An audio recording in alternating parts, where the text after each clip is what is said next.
Good morning and welcome to today's sponsored session titled Exclusive Research. You can't spell supercharged conversations without SEO or UX. If you've thrown everything at your SEO strategy but your rankings aren't budging, you're probably missing the mark on user experience. Google's recent algorithm update has made it clear that user centricity is a critical factor in site ranking, yet between your site's content, its speed, and offering native designs for desktop and mobile, the first port of call is often one of the last. Presenting exclusive research at Mumbrella Finance Marketing Summit, Indigo Digital's Gary Nissim and Peter Demiticus will reveal effective ways to combine Google's search results with a data-led approach to UX design. Discover the key to building sites that drive organic traffic, provide a richer user experience, and increase your conversion rate to turn potential customers and active clickers. Gary is Indigo Digital's managing director and a sought-after digital marketing commentator. He has spent decades growing digital marketing ventures across any to all digital channels for a range of agency groups and brands in the UK, Australia, and New Zealand, and is a trainer for Google Squared Online, Australian Institute of Management, ADMA, and IAB. Peter is Indigo Digital's Chief Technical and SEO Officer. He's worked with the country's largest brands and evolved over his 20-plus year career into a sought-after pioneer of new and innovative approaches to technical and data-driven elements of digital strategy. Please join me in welcoming Gary and Peter to the stage. Hi. Firstly, thanks everyone for attending this session. I'm not sure COVID's done much for my confidence in public speaking, so we'll see how it rolls. I think the deck's a different way around. Anyway, so I'll be talking and I'm going to be teeing up this session. Peter and I, between us, have just shy of 50 years worth of SEO experience. You're in good hands. What I'll be doing is teeing up the session, talking around the importance of SEO, which hopefully all of you know, hence being in the room. And then we'll talk about this tie between SEO and UX. And then what Peter will be doing is presenting 3 different sets of data and talking specifically at how the two are actually interrelated. Peter and I work for an agency called Indago. Indago specializes in what we would call acquisition media. Search is obviously a major part of that. The second part of our business is a data-led consultancy called Indatum, which Peter heads up. So I'm sure you know, and a lot of the conversation always is around search. Now, if you look at the IAB numbers, about 45% of every digital ad dollar goes on search marketing, and one could argue in Australia currently it's the most invested in of all channels, hence it being extremely important. But why is it so important? If we think about general advertising, typically we're talking at an audience where we're hoping that it's the correct audience. But search marketing is different. And maybe you've thought about this, maybe you haven't. It's demand-based. The customer actually tells us what they're looking for. And from that search query, we can garner a lot of information. The previous talk was talking around personalization. We can start personalizing based on the search query. Very simply, if we look at the gentleman at the top, he's interested in car insurance, obviously, and he's interested in a quote. He's down the funnel, he's ready to buy. And the fact that he's asking for quote, not quotes, one could argue he's looking for a plethora of options, and he's looking for a comparison site. The lady is searching for home loan calculator, so we know she's further up the funnel. She doesn't know how much she can afford. She's looking for a calculator, so we can garner that information. But obviously, the user experience for those 2 search queries needs to be totally different, and the data that Peter will present will talk towards that. But it's also a capture channel. I don't know if anyone's got the guts to shout out what brand Rhonda and Katook were a part of. Anyone got the guts? Amy. How long ago was the campaign? 10 years ago. Like, it shows the power, I think, firstly of a TV campaign, but it also shows the power of a relatively good campaign. And if you have a look, and the reason why we're talking about it as a capture channel, because it is important, if we look at these 2 very basic tools that I've looked at, which is Google Trends, which I'm sure most of you know, you can see when the campaign first launched some 10 years ago with the 2 spikes. And then we can see subsequently last year when they made a bit of a cameo. I don't know if you saw the Vax campaign that happened last year when they were trying to promote people in Australia getting vaccinated. And then the bottom tool is something called Keyword.io. And we can see still today there's about 2,000 monthly searches for Rhonda and Khatuk, which is absolutely crazy. And I pray none of those people in this room because, yeah, for obvious reasons. And what's interesting for me is, you know, our friend Mark Ritson came out a couple of years ago and he started talking around how we can use search to measure, you know, the effectiveness of a brand or the quality of a brand or the brand strength. You know, to a search marketer, we were doing that 20 years ago. I think it was a bit late to the table or to the party. And I think we can use search to do more than that. We can use it to measure the effectiveness or the performance of a vertical, dare I say, the economy. So search is this really unique thing, which is both, you know, demand-based and a capture channel as well. So obviously we're here to talk about SEO. So why SEO? So this was a study we did last year. Anyone you speak to, all studies say the very similar thing. 70% of all search engine traffic goes to SEO. Obviously, it depends on the vertical, it depends on the search query, it depends on the advertisers, but 70-30 is a pretty good split. So we know it's important because it drives the lion's share of traffic.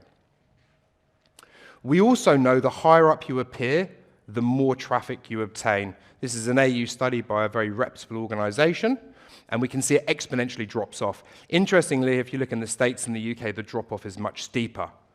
So we want that lion's share of traffic, so we want SEO, but we need to be at the top. And what we're going to talk about is how we do that.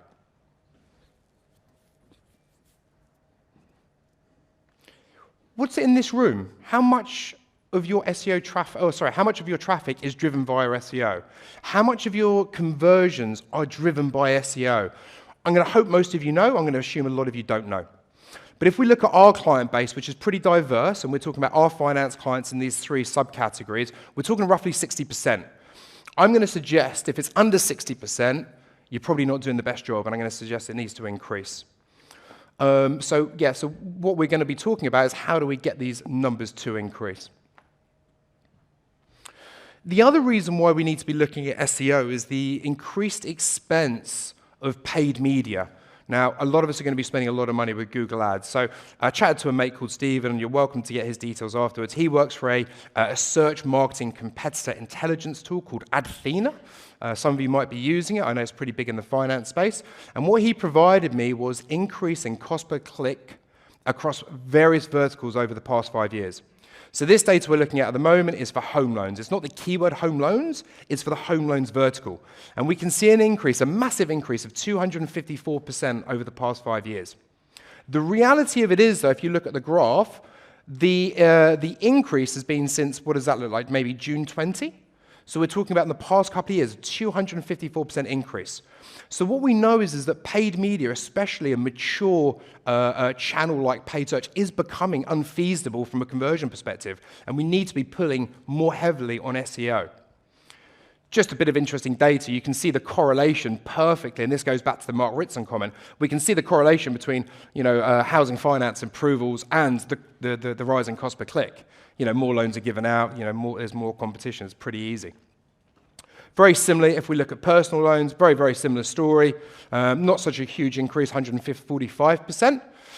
We can see very specifically when that increase was happening. So again, even though this is 5 years worth of data, the increase really is about a year.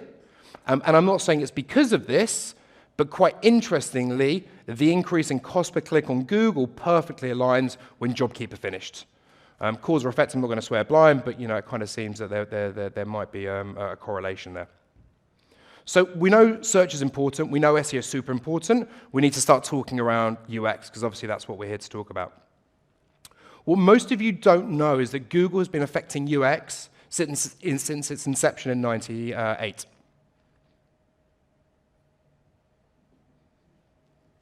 Definitely not their philosophy. It provides the best UX. We go there because the results it provides are the best. We don't Bing, or not many of us, some of us might DuckDuckGo, but we go there because it provides the best user experience, and that's why they won the race. And the first thing they did to start affecting us from a UX perspective was this. The race was on. I'm going to assume most of you weren't in search marketing back then because there was very few of us. The race was on. Who was going to win? Yahoo were probably the firm favorites, I'd suggest. And most of the search engines look like this. They're portals. I don't know if everyone remembers the word portal. And most of the portals were basically Sunday papers online. You could look at your shares or buy a holiday or whatever. But Google realized that they needed better UX. They were trying to get people to search. That was where the money was. That was what the game was. So they created this UX. You've got to remember, this is 25 years ago nearly, and it looks almost identical. They nailed it.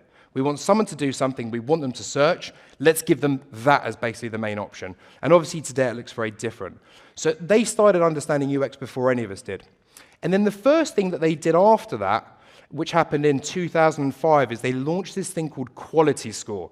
Now, Quality Score is around paid search. They realized the better the user experience that their advertisers provided the consumer, they would come back. And they rewarded the advertiser with a cheaper cost per click. They were rewarding advertisers for giving a better user experience, and they killed everyone at that point. That was it. Game was over. Yahoo then invented Quality Index, amazingly imaginative name, obviously. And then we know every other platform has some kind of quality metric, whether it be Meta or whoever, whatever the case might be. So now Google's starting to affect our UX. We just haven't really thought about it that way. The next evolution was SEO. So if we look at this timeline of algorithm updates, an algorithm is a mathematical formula with how they rank your websites. Over here, if the screen was big enough, it would have been a tech play. Then it would have been a credibility play, talking around links. And then in about 2011, they started to move into UX. They never discussed it like that, but people in the industry understood that what they started to do was control the content we were writing. Gone were the days where we could do duplicate content, spammy content. We needed quality. We needed calculators. We needed variety. And then more recently, since 2018, they moved into speed and accessibility. Speed, Peter will talk about performance because that's how Google talk about it. But they started to move into speed and accessibility. And last year, they did the biggest algorithm update they've done for ages, which is called Core Web Vitals. It's all around speed and accessibility. So what about this time between the two? Why does it drive more conversions? Great UX means great SEO. Great SEO means more traffic. Great UX means great CRO, means better conversion rates. So what we do by having better UX is we drive more traffic to our website, and that traffic converts better. Like, it's very rare in any walk of life, especially in business and marketing, where everything is perfectly aligned. Normally, they're kind of at odds with each other. It's a bit of a problem. Whereas here, it's perfect. If we focus on UX, we get everything that we need. And there's various ways that we can look at UX, and I'm not saying, and the data that Peter's presenting shouldn't stop you doing traditional UX, whether it be quantitative or qualitative. You should still be doing that. But Google has indexed trillions of web pages. It understands UX better than anyone. And what we can do is we can tap into that data. That data is publicly available to anyone here. We'll show you what we've done with it, but anyone here can access it. And you need to be utilizing that data on top of what you're traditionally doing. So there are two main ways that we look at it. We look at UX through the eyes of Google, and that's what we'll talk about, and Peter will show you the data. So Google utilizes this thing called Lighthouse. You can access it really easily. You go to this thing called Google, you type in Lighthouse, and you get the tool, and you can stick in a URL. You can look at your competitors. You can look at anyone else. For today's purposes, we look at about 25 million URLs, or sorry, 25 million domains we're going to look through. So we get this thing called Lighthouse, which we'll show you, and as part of Lighthouse, there's this thing called Core Web Vitals. It's a function of Lighthouse. It's a pass or fail type thing. We can actively see that. So we can look at exactly what Google's looking, so we can perfectly understand how it's looking at accessibility. The other thing that we're going to look at from a UX perspective is content and information. Now, Google uses the algorithm. We can't see that. The ACCC wants us to be able to see that, but that's never going to happen. But what we can see is we can see the SERPs, the search engine result pages. So we can monitor those to understand what content Google perceives to have better UX from the trillions of pages that it's indexing and understanding. So Google Lighthouse, really easy. If you go to Chrome, you can find it within the Chrome browser. You can search for it. And there are these 5 metrics that it talks about. But we're talking about UX today. So we're going to focus on these two. Remember, when Peter mentions performance, he means speed, and accessibility is accessibility, obviously. The second tool that he's going to make reference to is Core Web Vitals.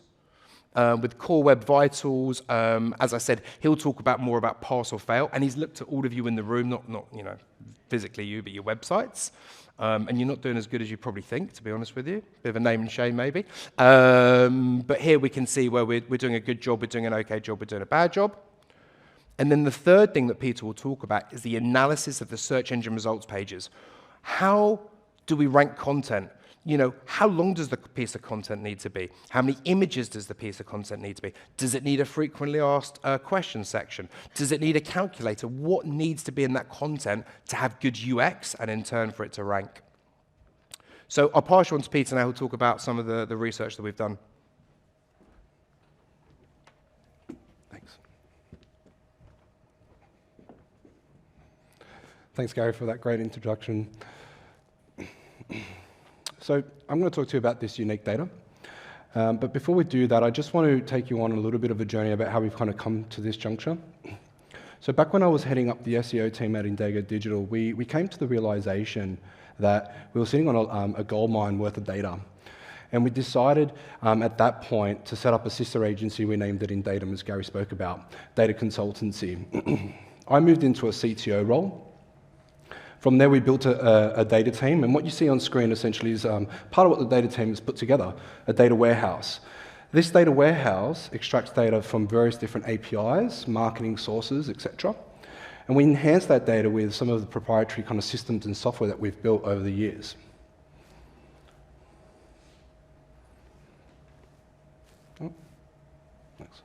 So I think Gary did a really good explanation around how we kind of collect data from the SERPs. SERPs being search engine result pages. We analyze these in great depth to understand various different reasons why, or factors that go into ranking for certain keywords. For the purpose of today, when we analyze websites, we look at these three metrics: performance, accessibility, and content, because they very much align with the talk and the topic today of UX. Part of what we can do with this data is what we call SERP analysis. SERP analysis involves doing correlations, so understanding the relationship between various different ranking factors, as well as how they relate to ranking highly on the search engine. And on top of that, we can establish benchmarks. So we can understand the minimum standards that are required to kind of hit the mark to be able to be visible on Google.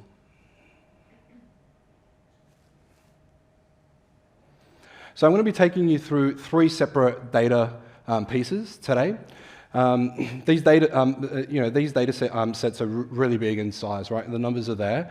We're really just scratching the surface in terms of the insights that you can extract out of them. I'll be around at the booth, Gary and I. Please just come have a chat if you want me to clarify anything. Obviously, we've got a Q&A afterwards. Or if there's anything kind of additional that you're kind of curious about. This first section really revolves around what we call CRUX. So CRUX stands for the Chrome User Experience Report. I'll highlight the word user experience. You may not be aware of this, but if you're using a Chrome browser, which is probably arguably the most popular browser out there at present, Google, you've likely opted in to allow Google to kind of sample your data in terms of your experience. That data lives here. Now, I forgot to mention, this is a public data set, as Gary mentioned. Any one of you can tap into this data. If data is not your flavor, you can definitely send it down to your team, and they can kind of derive insight out of it. The second data set within this component is what we call the HTTP archive. Again, another public data set. It's maintained and developed by an organization called the httparchive.org. The aim with this data set is to understand how the web is built from a technology standpoint and how the web is evolving over time. So we'll get into it. So some key insights. When you're just looking at the CRUX data set, what we've done here is we've split up the domains by Australia, global, and AU Finance as an industry. We've looked at the top websites within finance. So there's some key insights here. Firstly, you can definitely see since, 2020 there, that there's been an active push to get the web quicker. A lot of us in the room are actively trying to get our websites to get quicker because we understand that that's fundamentally going to benefit user experience and rankings. So as a result of that, the web's getting quicker. That's great. However, we can see here that Australia as a whole is actually performing quite underneath the global average there. All right, so a lot of work to be done there. But most importantly, the finance industry as a whole is doing a lot better than the global average, which is great. The key thing to understand here is that what we're doing is we're measuring the percentage of domains passing the Web Core Vitals test. So, what does it mean to pass Web Core Vitals? It means if Google flags you as passing, it means you're delivering an exceptional user experience from a performance perspective. However, there's still 60% of us in the room that are not passing this test. And I've looked at the data, and I wouldn't shame anyone, name and shame anyone, but there are some big brands out there that don't pass this test, and there's a lot of opportunity out there. The next piece of information that I'm going to share with you is around this emerging technology named headless. Now, if I had to give you a crash course around what headless is, essentially it's a way to decouple your front end to your back end. And that allows you to do what we call generating statically generated content. When it's built this way, this content can run a lot faster because there's no dependency on any back-end services. So with that in mind, when we bring in the HTTP archive dataset, we can start to look at performance, or the Web Core Vital test, by technology stacks. In this case, CMSs in use. Now, a lot of you in the room will be familiar with the names of some of these CMSs, particularly WordPress. But there's some key insights here to derive. So, first off, we can see the same increase in performance as we saw in the previous slide. Some CMSs are doing a better job at this than others. But the key insight here is that green line, Sanity.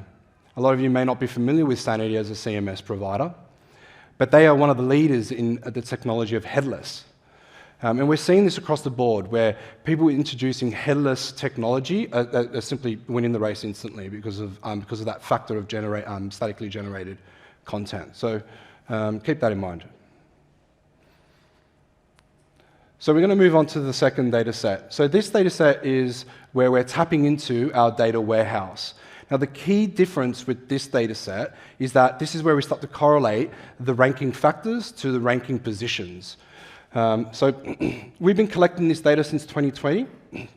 We measure an audit page experience using the tool Gary spoke about, Lighthouse, which is essentially the same way that it happens with the Crux data set. And you've got the numbers here in terms of the data size. We've analysed, since 2020, just over 100,000 keywords and looked at 1 million URLs. Again, I think we've done a good point at explaining this. This is us crawling the web pages that rank for that 100,000 keywords and analysing the factors that go into, or the rationale why they rank. So the first piece of insight that I can share with you is that looking across that million web pages that we've analysed, that there is a very strong correlation with accessibility and rankings. I can very confidently tell you that if you want to rank well in Google, you need to be taking accessibility very, very seriously. And in fact, when you look at the correlation, it doesn't get much better. So what am I talking about when we talk about accessibility score? So the information is readily available on Google. You can go off and have a look at it, but essentially it's a series of checks that Google does. Google will look at simple things like, white text on a grey background, content that's hard to view, or buttons that are too close to each other, sort of disjointed app experiences. If you think about it, this is UX, the ability to consume content effectively. All right? So no wonder they're looking at this. The second piece of information that I can share with you is that performance, or speed, also has a strong correlation to rankings. Not as strong as accessibility, however, still quite substantial. Now, the reason for this, I believe, is because speed's a little bit harder to get right. It requires a bit more resource, whereas accessibility is a little bit easier to kind of fix any accessibility issues. What are we talking about when we look at speed, or how does Google define speed or performance. Back in 2018, when Google introduced the Google Lighthouse tool, it moved away from assessing website speed from a complete page load or timing how long the entire page takes to load. It moved to more user-centric metrics. Started looking at metrics like first meaningful paint, the time it takes to show something meaningful to the user, or time to interactive. How long does it take for your page to become fully usable or interactive? If you think about it again, these really sing to UX metrics. How is your audience consuming this content? How quickly can they start consuming this content? So I'm going to shift your attention to keyword intent. I'm going to give you two specific keywords and give you an example of landing pages. So if you were to Google car insurance, I'm fairly safe to say that you would come across NRMA ranking really high. If we look through this page, right, you'll see that this page is very conversion focused, very navigational, and has a very broad intent in the sense that it's not very explicit, the keyword's not very explicit what the user wants to do, right? Hence why you get a page that's very navigational, try to direct you to where you need to be to give, to get to what you need.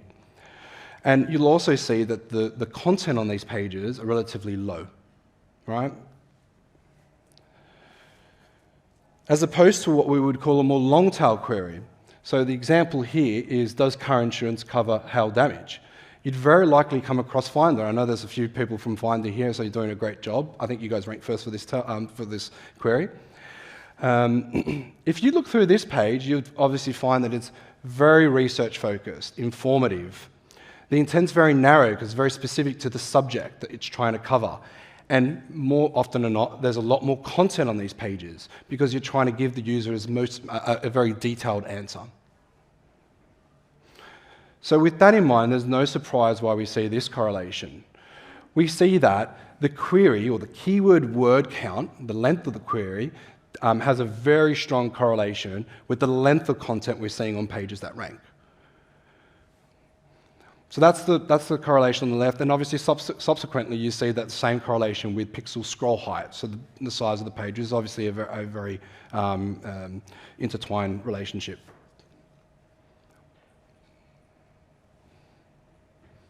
Okay, so now moving on to the final data set.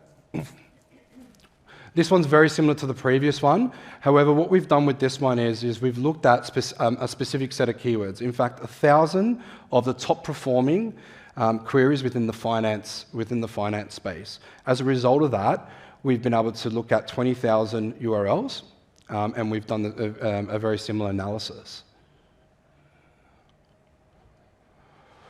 This is an example of how that kind of data comes together.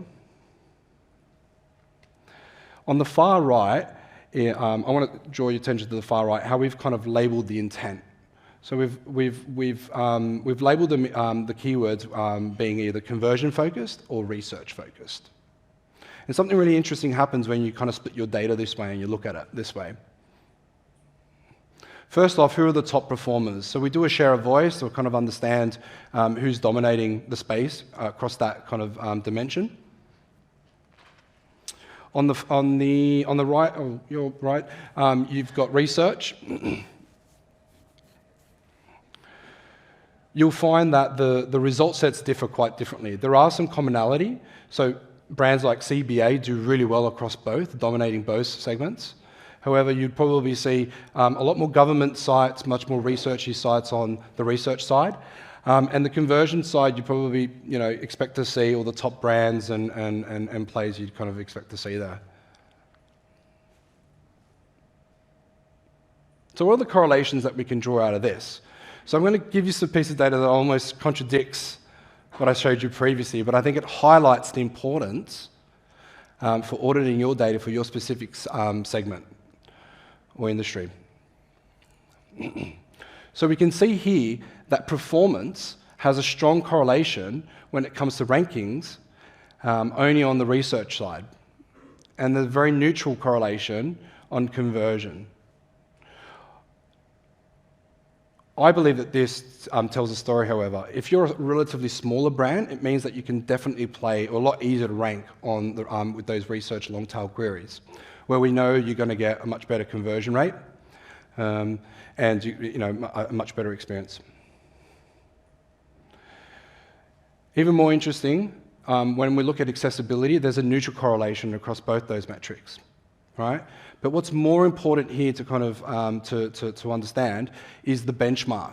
As I spoke about benchmarks earlier, all right, we know looking at this data that if you want to rank for that set of queries, you need to be scoring 85% or better. All right, if you're not doing that, you're not even in the game essentially.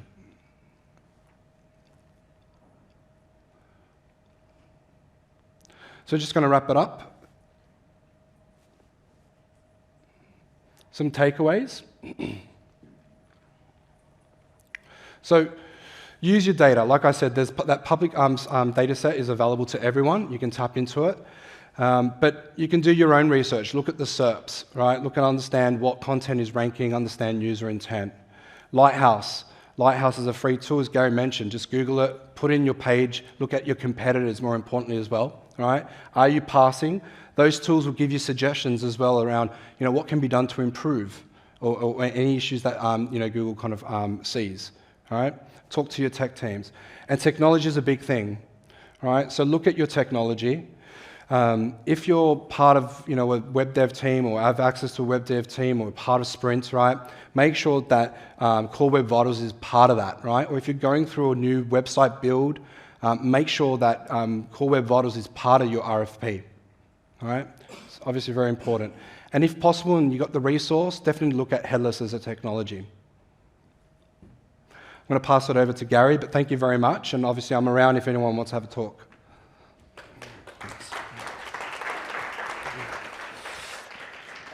Just two more small bits. So I studied environmental management as a degree. There were just absolutely no jobs at the time, so I went into marketing instead. If you read at the moment, everyone's talking around their environmental policy. I mean, obviously GroupM have been pretty vocal. Danny Bass recently gone to Dentsu, also being very vocal about this is the battlefield. I think GroupM specifically talking around the purchase channel, where they're buying their media from. But I think what's really important to understand is that your websites let off a lot of energy, or take up a lot of energy. A site that has great UX, is driving better conversions and is better for SEO, in essence, is a greener website. CSR typically falls into the remit of people in the room here. We'll definitely have a say, and it's definitely a role of marketing. And as we start pushing into that space, and hopefully this country will push more into that space, one of the ways of reducing your carbon footprint is by having a more efficient website. And the websites that are larger, the CommBanks, the Finders, who have these larger websites with more traffic, they're in essence burning up more carbon. So I think it's also can help you hit your CSR responsibilities as well. So it should certainly be part of what you're looking to promote. We are lovely people at Indego, like some of the loveliest people in marketing. We would love to help a couple of people on their SEO UX journey. I thoroughly recommend that you scan your QR code. Amazed that QR codes are back. It's great. I would scan our QR code. And then what we're going to be doing is putting everyone's names into a raffle. We'll pick out 2. Knowing us, we'll probably pick out much more. And then we'll do a very unique piece of work for you. And what we'll do is we'll do a huge piece of keyword research. We'll understand the intent behind those keywords. We'll understand your share of voice on that keyword versus all of your competitors. We will then review all of the competitors that rank for those keywords, what's their performance against your web pages, what kind of content they have against yours, and we'll produce a beautiful piece for you, valued at approximately about 10 grand. So I thoroughly recommend you sign up. As Peter said, we'll be over at the booth. We'd love to talk to all of you, and I really, really, really appreciate all of you coming to the session today, and enjoy the rest of your day. Thank you. Thank you so much, Gary and Peter, for sharing such insightful research with us. We do have some time for Q&A, if you'd like to sit down. Wow. Take a little seat. And we have a roving microphone if anyone in the audience has any questions. Just pop your hand up. And okay, at the front, if we could just bring a mic, it's on its way over.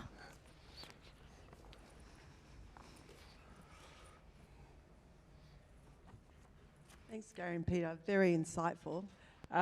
I have to ask, when you talk about CMS performance, and you had Sitecore and others, there was a glaring miss. Where's Adobe? And the 4 biggest banks have deployed Adobe, so I need to know where that sits on that performance chart.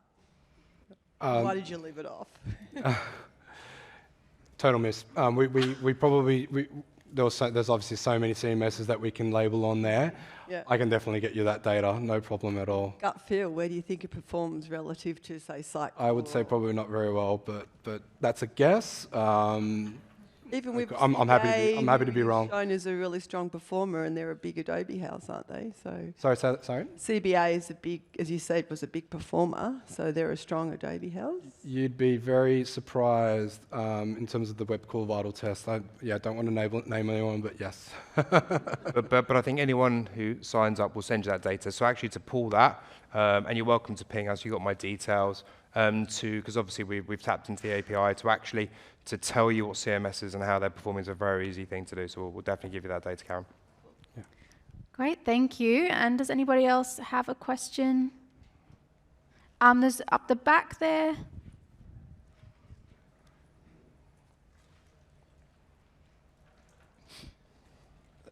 Echoing the comment is very insightful, thank you. There seem to be 2 sides, the performance and the UX, and you mentioned headless. Am I correct in thinking that headless is largely developer-led, because you have to create the framework and then the content gets pushed through those frameworks? Correct, yes, it would be.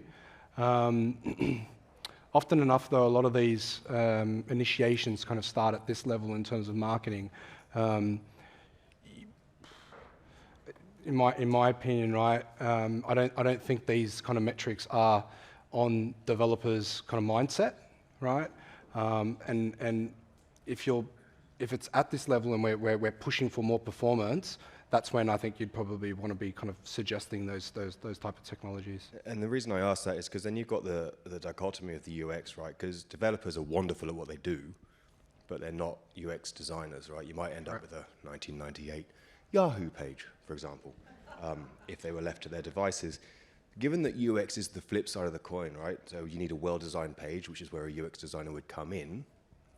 How would you recommend people meet the balance between the performance and the UX? So I didn't really. Can you repeat the question? Quite tough to hear you for some reason. Sorry. Maybe if we can turn the microphone on. No, it's probably me. I'm just. So headless is. That sounds weird. Headless is dev-led. Devs are not UX designers. Yep.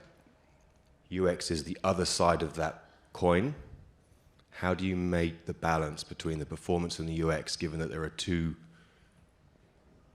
lines of business, I suppose, that would make that happen? Yeah, it's an interesting question. I think tracking the right metrics, as we kind of saw here, putting those provisions in place. I know a lot of dev. I'm not sure of the correct term, a lot of dev cycles, if you will, right, when they're releasing new code, have now started to look at Lighthouse as a metric. So when they're making changes, they're ensuring that they're not flagging any kind of fails in the Web Core Vitals test as part of the deployment cycle. I'm not sure if that means anything to anyone, but essentially when they're pushing new code into the website, that's fundamentally a test that happens. And if you can kind of make sure that that's happening, right? From my perspective, you're kind of always going to hit these metrics. And I have a question of my own for you, Gary. I love that you mentioned there at the end about good UX having an impact on the environment and increasing the efficiency of a website. But I'm curious as to how much impact that could make. In rough terms, I guess. Like, could people halve their carbon footprint on their website, or is it kind of smaller changes that'll add up if everyone does them? Wow, I certainly don't think I'm the right person to answer that question, I'll be honest with you. I think, I think the example that I gave previously, I wrote an article recently, was that, a smallish website will give off as much carbon as a small car.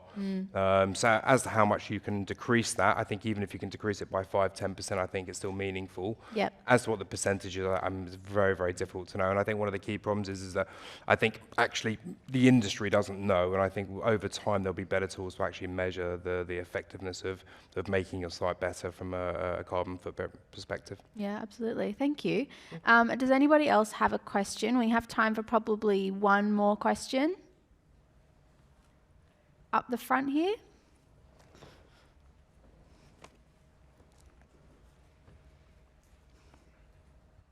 Thanks, guys. I've learnt a lot. I know you don't want to name and shame, but can you tell us in your travels who's doing it all really, really well?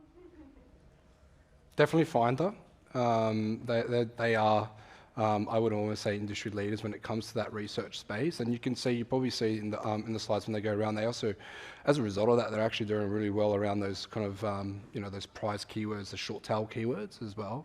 And I would, I'd definitely look at them as an example. I would say it's quite interesting because we obviously do a lot of this, and we look at, thousands of websites. I mean, like an amazing amount of websites. And I think for me personally, I think the overarching thing is most people are performing very badly. I think there's this massive push for speed, and speed's important. The data said that accessibility is more important than speed. And to get a fast website is very costly. It's very difficult, and I'm sure most of you in the room know that. And I think what's interesting, and Peter made reference to it, you need to look at your own data set because, we all want speeds of 100 out of 100 on the Google Lighthouse. But actually, if you look at most verticals, no one's anywhere near that. Most of you are at those kind of 40 to 60 marks, 40 to 70. There's huge room for improvement, and I think really what it takes is a couple of brands to really push hard and to get those accessibility and speed metrics up, and they can rule the roost. So my overarching viewpoint is no one's doing a great job in that space. Great, thank you guys. And we're pretty much at the end of the session time-wise for today. But before we thank Gary and Peter, just a reminder that up next we have ESG, Untangling the Riddle Wrapped in a Mystery Hidden Inside an Acronym. Make sure you jump on the app to give this session a quick star rating, which will use that information to create the program for next year. Please join me in a very big thank you to Gary and Peter. Thank you. Thank you very much.